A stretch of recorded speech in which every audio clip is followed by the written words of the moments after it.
Et bonjour à toutes et tous et bienvenue sur Suck My Dice en ce dimanche ensoleillé, enfin en tout cas chez moi c'est ensoleillé et j'espère que ça l'est aussi de votre côté.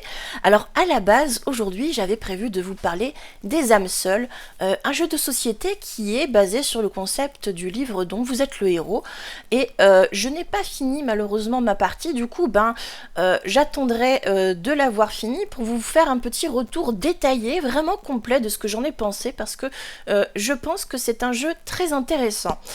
Euh, du coup, de quoi on va parler aujourd'hui? Eh bien, le titre a dû vous interpeller.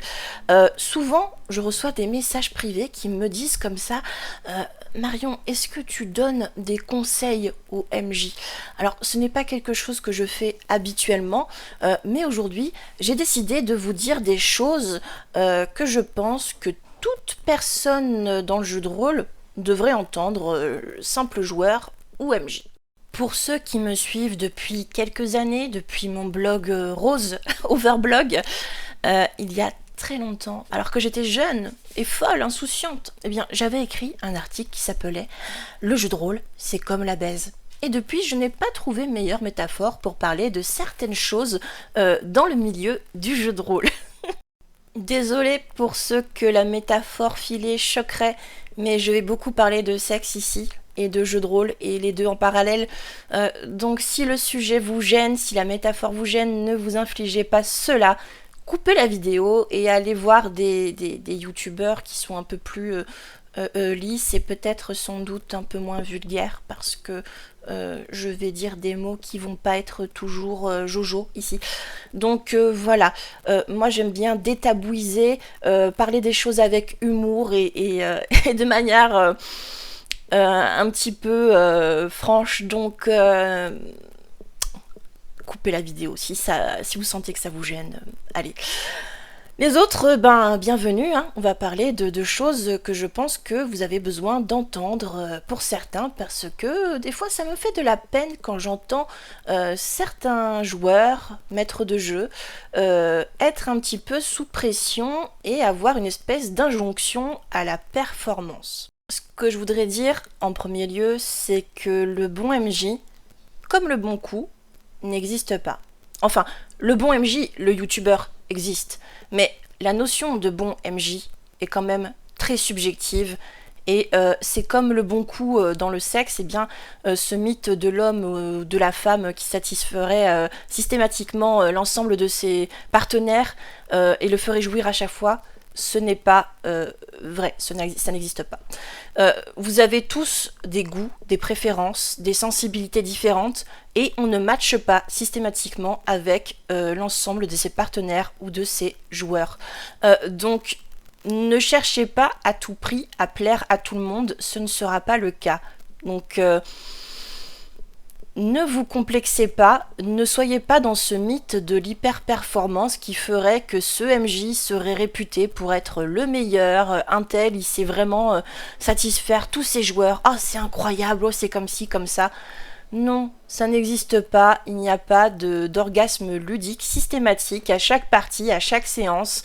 Il faut sortir un petit peu de cette injonction à la performance. Il y a des gens qui ont envie de jouer beaucoup de fois par semaine, par mois, et d'autres qui vont avoir une partie par mois, et ça leur suffit. Ils ont une différence entre guillemets de libido ludique, et ce ne sont pas de moins bons joueurs ou de meilleurs joueurs. Chacun joue à son rythme. On a aussi des fantasmes ludiques différents. Il y en a qui aiment bien aller dans les choses un petit peu dark, un petit peu qui secouent, quoi, un petit peu en mode hardcore BDSM, on va dire. Et puis il y en a d'autres qui vont aimer les univers un petit peu gentillets, un petit peu dit vanille, quelque chose de très tendre. Et c'est super cool aussi, il y a pas de malaise là-dessus. Et du coup, quand vous partez de ce principe-là, bien, vous ne pouvez pas satisfaire tout le monde, puisque vous allez avoir des goûts, des envies de maîtrise qui ne vont pas correspondre forcément aux joueurs qu'il y a en face. Et c'est pour ça qu'on va arriver au deuxième point, après sortir de l'injonction de la performance et du mythe du bon coup, quoi.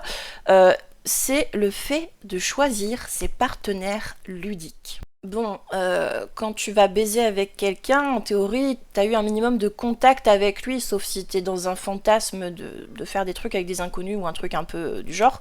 Mais a priori, c'est quelqu'un que tu as un petit peu jaugé en amont sur ses préférences pour voir si ça matchait un petit peu.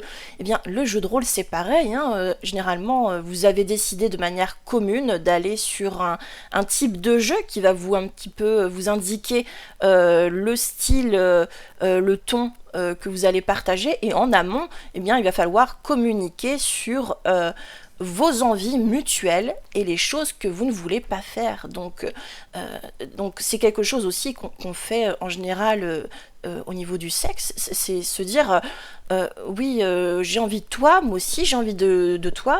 Bon, ok, partant de là, on est tous consentants.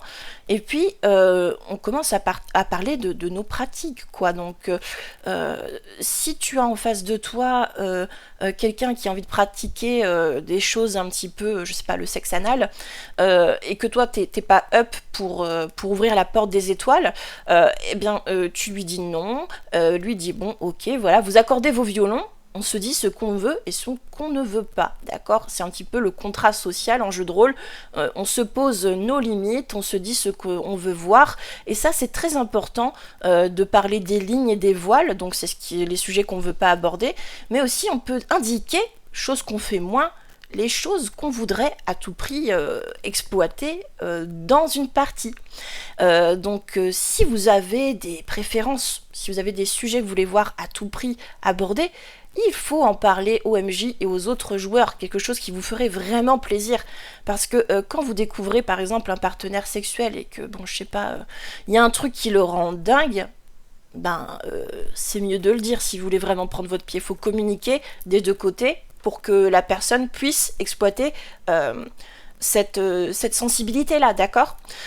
Et c'est pareil dans le jeu de rôle, il faut communiquer sur ce qu'on ne veut pas, mais aussi sur ce qu'on veut, si on veut que tout le monde s'éclate à la table, histoire de bien régler les sensibilités et les envies de chacun. C'est le contrat social, et ce sont les lignes et les voiles. Moi, ce que j'aimerais davantage voir en convention ou en association, quand on tombe en fait sur des tables avec des gens qu'on n'a pas l'habitude de fréquenter, que ce soit humainement ou ludiquement, eh bien, c'est vraiment de faire un petit sondage en début de partie pour voir vraiment ce que les gens attendent de la partie et ce qu'ils ont compris qui allait se passer en termes d'ambiance, en termes d'éléments qui pourraient être présents. C'est très important de communiquer, surtout avec des gens qu'on ne connaît pas. Je vais utiliser une métaphore qui est pas forcément, j'espère que ça va pas vous choquer. Les conventions, c'est un petit peu comme les clubs libertins, quoi. On va sortir de notre zone de confort pour aller explorer un petit peu notre sexualité avec des gens parfois inconnus. Et du coup, dans ces cas-là, ben déjà, il faut communiquer, c'est sûr, mais en plus de ça, il faut se protéger. Alors, parce qu'on ne sait pas sur quoi on peut tomber, hein, comme la boîte de chocolat de Tom Hanks dans Forrest Gump, eh bien, on peut tomber sur, je ne sais pas, du Saint-Vergeron ou des IST, on ne sait pas sur quoi on va tomber, et c'est peut-être pareil, on peut tomber sur des gens qui sont pas forcément très soigneux, humainement, ludiquement, à une table de convention ou d'association. Alors dans ces cas-là, on prend ses précautions et on peut faire appel à des outils émotionnels ou bien s'assurer de ne pas rentrer dans certains éléments qui seraient à risque pour soi. D'accord? Donc proposer des scénarios audacieux en convention, c'est bien, mais il faut penser, il faut anticiper le fait qu'on peut tomber sur des gens qui peuvent être toxiques ou bien particulièrement vulnérables, et que ces gens-là, aussi bien pour nous que pour eux, il faut se préserver. Donc on peut faire appel, donc encore une fois, aux lignes et aux voiles pour être sûr qu'on n'aborde pas certaines choses, parce que combien de fois en convention on croise des gens qui par exemple ont des comportements assez toxiques envers certains personnages féminins, ou bien qui vont avoir une violence exagérée sans qu'on comprenne pourquoi, que ça n'ait de sens dans le scénario ou même dans leur personnage. Enfin, Il faut communiquer avec ces gens-là, il faut leur dire, leur mettre des limites bien claires. Non, on n'ira pas dans cette direction. Et je sais que c'est pas facile à faire, donc dans ces cas-là, donc on prépare en amont le fait qu'on puisse faire des petites pauses au cours de la partie pour dire à tout le monde ok, est-ce que ça vous va à tous là ce qui se passe maintenant, ou est-ce que vous voulez qu'on fasse qu'on revienne en arrière, la possibilité de se dire non, de se dire stop et d'être vraiment dans le consentement mutuel de ce qui se passe autour de la table en fait, tout comme dans la sexualité quoi, d'accord? Pour savoir ce que je veux vraiment à une table, dans un scénario, c'est bien aussi en tant que joueur d'y réfléchir peut-être de manière solitaire. À ce titre, le jeu de rôle solo peut être une pratique intéressante qu'on pourrait mettre en parallèle avec la masturbation. Dans le sens où, au cours d'une séance de jeu de rôle solo, vous avez vraiment la carte blanche, puisque la seule limite que vous avez intérieurement, c'est la vôtre, quoi. Vous connaissez vos limites en termes de sujet, mais vous pouvez vous surprendre vous-même sur certains éléments que vous feriez apparaître. Donc, vous pouvez comme ça cibler de manière individuelle vos envies spécifiques, les préférences thématiques que vous souhaiteriez faire apparaître. C'est pas toujours évident à communiquer et c'est pas un exercice qu'on a l'habitude de faire, mais je pense que avec la démocratisation actuelle du jeu de rôle solo, c'est vraiment un exercice qui peut être intéressant de vraiment s'amuser à cibler nos préférences en termes de jeu de rôle, de thématiques, de mécaniques aussi, ça peut être possible. Donc n'hésitez pas à explorer un petit peu cette facette de votre profil de joueur, quoi. Un autre élément qui est à double tranchant pour un petit peu cerner ses envies, c'est éventuellement, mais moi je ne le fais pas parce que ça me fait chier la plupart du temps, regarder des actual plays qui peuvent un petit peu nous montrer une autre manière d'aborder les choses ou une autre manière de jouer. Mais ça ne veut pas dire que c'est le modèle que vous devez appliquer, parce que les actual plays, c'est un petit peu le porno du JDR, et oui, parce que vous ne participez pas, vous vous contentez de regarder et un petit peu de profiter du spectacle, quoi. Donc, ce qu'il ne faut pas oublier avec les actual plays, c'est que vous êtes sur une performance qui est là pour le spectateur, et que bien souvent, les actual plays, les podcasts et tout, eh bien, c'est monté derrière, il y a des coupures, ils enlèvent les blancs, les moments d'hésitation et tout ça, il y a du montage, c'est comme le porno en vérité, où on a l'impression que le mec, il prend la meuf dans tous les sens et tout, c'est une bête de sexe et tout, mais en fait, il y a du montage, il y a de la mise en scène, il y a de la lumière et tout ça. Ce ne sont pas véritablement le reflet de ce qu'on peut pratiquer au quotidien. Donc il faut sortir aussi de... Les actual plays peuvent avoir un petit peu un effet à double tranchant, dans le sens où on peut avoir cette pression de la performance, où on nous montre un MJ qui est genre le mec tac tac tac, c'est une bête et tout, mais il faut imaginer que derrière il y a vraiment ce souci aussi de la transmission visuelle, du spectacle. On joue pour l'autre également, pour être vu, donc c'est un petit peu différent du jeu qu'on peut avoir à une table normale où on joue entre copains, quoi. Donc il faut pas perdre ça de vue, et pas perdre non plus de vue le fait que c'est monté, souvent c'est très monté. Donc ne vous mettez pas la pression par rapport à ce genre de production qu'on peut trouver.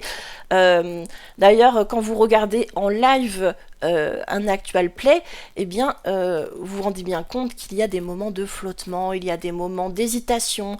Le MJ n'est pas toujours au sommet de lui-même, donc décomplexez-vous et ne cherchez pas à être quelqu'un d'autre que vous-même autour de la table, parce qu'enfin, le jeu de rôle, finalement, comme le sexe, ce qu'on cherche, c'est un moment de partage avec vous. On ne cherche pas à avoir un espèce de toy boy, ce qui m'amène au prochain point. Mon prochain point, donc, c'est que tu n'es pas un toy boy, tu n'es pas un jouet sexuel, tu n'es pas le responsable unique de ce qui se passe à la table et du bon plaisir que chacun prend. à la table de jeu de rôle, il n'y a pas que le MJ qui est responsable du plaisir de chacun. C'est le joueur aussi qui participe à la dynamique de la partie et qui fait prendre aussi son pied au MJ. Il faut que chacun soit conscient de ça. Désolé pour le bruit de mon toutou si vous l'entendez. Il faut que chacun soit conscient qu'on a une part de responsabilité dans le fait que ça se passe bien, que les choses se déroulent d'une certaine manière, et il faut arrêter de dire «Ah ouais, tel MJ il est pourri, gna gna gna gna gna gna». Est-ce que à un moment donné, si ça se passe mal, est-ce que toi aussi tu as communiqué pour lui dire écoute, faisons une petite pause, j'aimerais bien parler avec toi de ce qui se passe là autour de la table, j'aurais besoin que tu fasses un petit peu plus de description parce que je n'arrive pas à visualiser ce qui se passe, j'ai besoin de davantage de temps pour bien comprendre la situation initiale, enfin, c'est aussi des deux côtés à communiquer. Ce n'est pas seulement le MJ qui est responsable du bon déroulé de la partie. Ce n'est pas un amuseur public. Déjà qu'il y a une espèce de lourde charge mentale sur le MJ, je trouve. On fait reposer sur lui beaucoup de choses. Mais ce n'est pas qu'à lui d'assurer le bon déroulé de la partie, c'est aussi au simple joueur. Alors, autre élément, en tant que MJ, on peut avoir l'impression parfois de manquer d'inspiration, d'être tombé dans une certaine routine au niveau du scénario. Encore une fois, si le joueur participe et communique avec le MJ en lui disant oui, la prochaine fois j'aimerais bien qu'on aille un petit peu vers cette zone de l'univers ou explorer telle thématique, eh bien ça permet aussi de se renouveler, il faut que le joueur communique. Mais bien sûr, on peut faire appel à des aides, des outils extérieurs. C'est un petit peu ce qu'on pourrait mettre en parallèle avec les sextoys. Il y a des outils qui vous permettent de vous renouveler dans votre expérience ludique. Déjà, il y a les scénarios qui sont édités par les différentes maisons d'édition. Et puis, on trouve de plus en plus d'aides de jeu qui permettent un petit peu d'alimenter, de renouveler des espèces de petites boîtes à outils, des tables aléatoires. On en trouve beaucoup sur Internet, des gens qui partagent même gratuitement tout cela. Eh bien, ça permet de renouveler un petit peu ce qu'on a en stock dans notre besace de MJ, si on a envie de casser la routine. Mais en vrai, cela ne fait pas de vous un meilleur MJ ou un moins bon MJ. Je n'aime pas associer ces adjectifs-là à des expériences ludiques. Pour moi, on est vraiment dans une expérience horizontale autour de la table. Le MJ n'est pas au sommet d'une pyramide et en dessous on a les joueurs. On est dans une expérience vraiment de partage et c'est chacun qui amène un petit peu sa pierre à l'édifice. Je n'aime vraiment pas entendre quand il y a quelqu'un qui me dit ah machin, quel MJ de merde, oh là là, ce MJ là c'est vraiment un dieu ou quoi. Non, il faut sortir de cette déification ou alors de ce rabaissement qu'on peut entendre sur certains joueurs. C'est de la communication et tout le monde a cette part de responsabilité autour de la partie, d'accord? Et il faut s'outiller quand on en a l'occasion. Ça permet d'explorer différemment, de trouver d'autres sensibilités ou d'autres choses qui nous plaît. Mais allez-y dans la perspective, non pas d'être meilleur, je n'aime pas ce mot encore une fois, allez-y dans la perspective de plaisir, de découverte en fait mutuelle. Mais ne vous mettez pas la pression sur le fait d'être meilleur ou moins bon. Je trouve ça toxique par rapport à votre estime personnelle. Je sais qu'il y a énormément de gens qui complexent, qui se disent moi j'ose pas me lancer parce qu'en fait je pense que j'y arriverai pas ou quoi.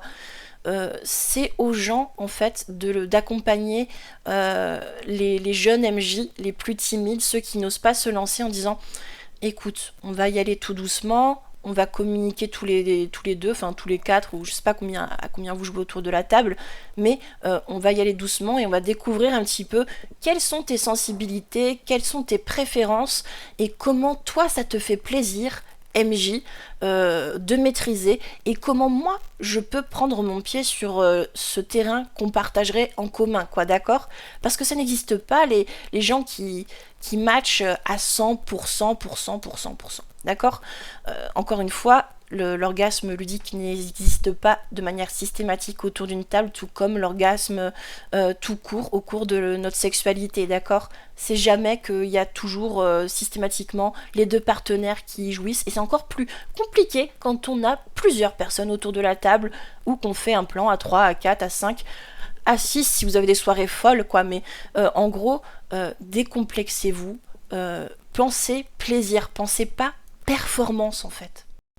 Ce qui me semble important aussi au cours d'une partie de jeu de rôle et au cours évidemment d'un échange sexuel, c'est bien évidemment le consentement, on l'a abordé, mais aussi l'état dans lequel la personne est autour de la table.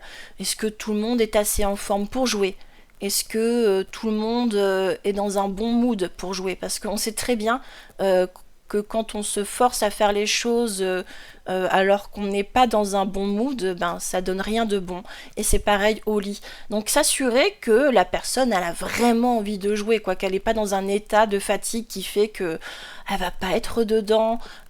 Du coup, si les gens ils sont pas dedans, ben mutuellement personne va prendre son pied autour de la table.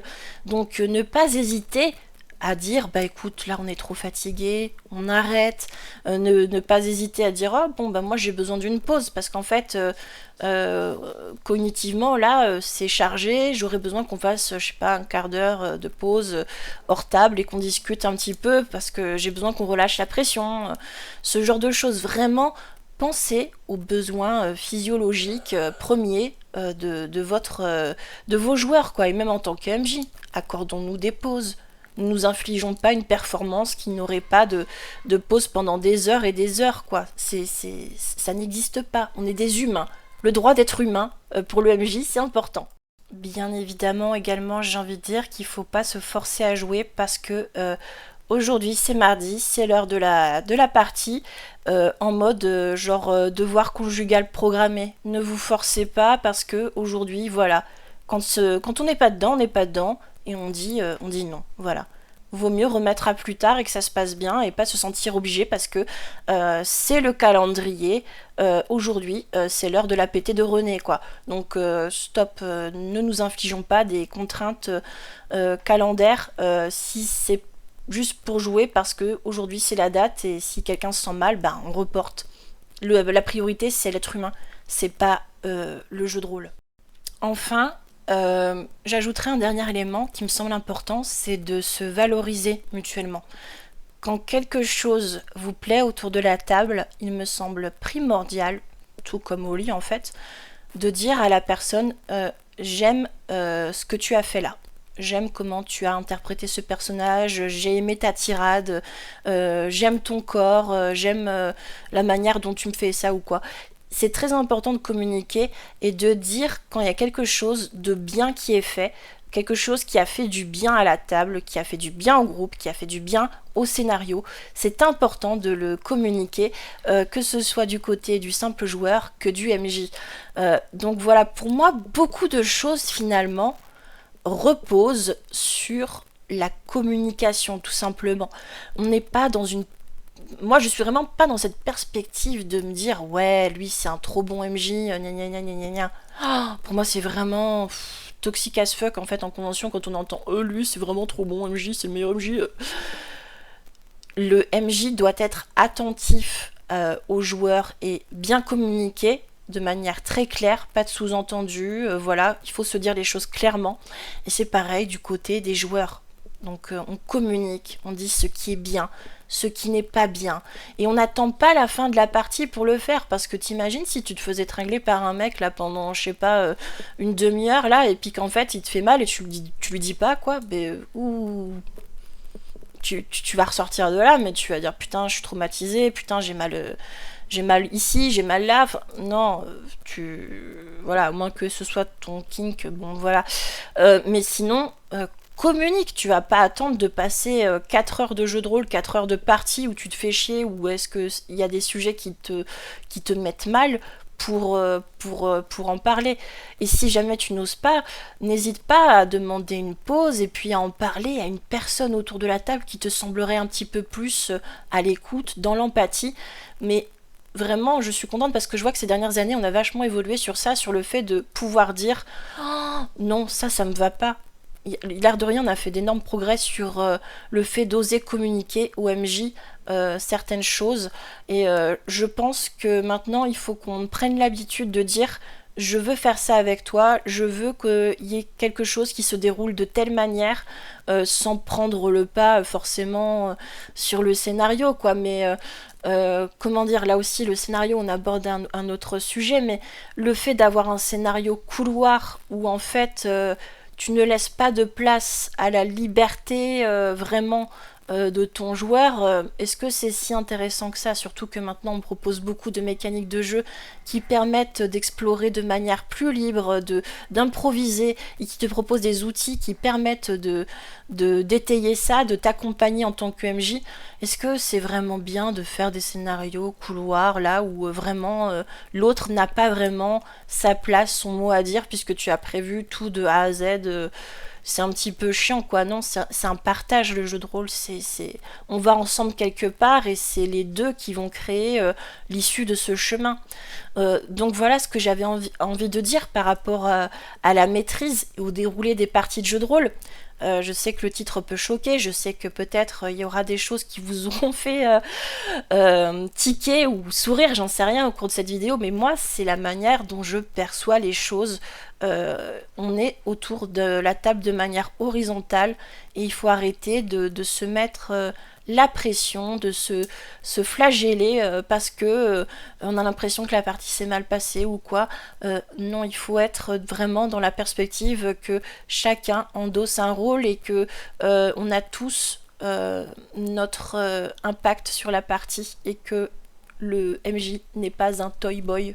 Ce n'est pas un sextoy que tu peux qui va te faire jouir de manière systématique et que voilà quoi, c'est un humain qui a ses limites, qui a sa fatigue, qui a aussi ses envies et ensemble en tant que joueur et MJ bien on y va, on explore ça, c'est un partage, ce n'est pas une performance, voilà ce que j'avais envie de dire.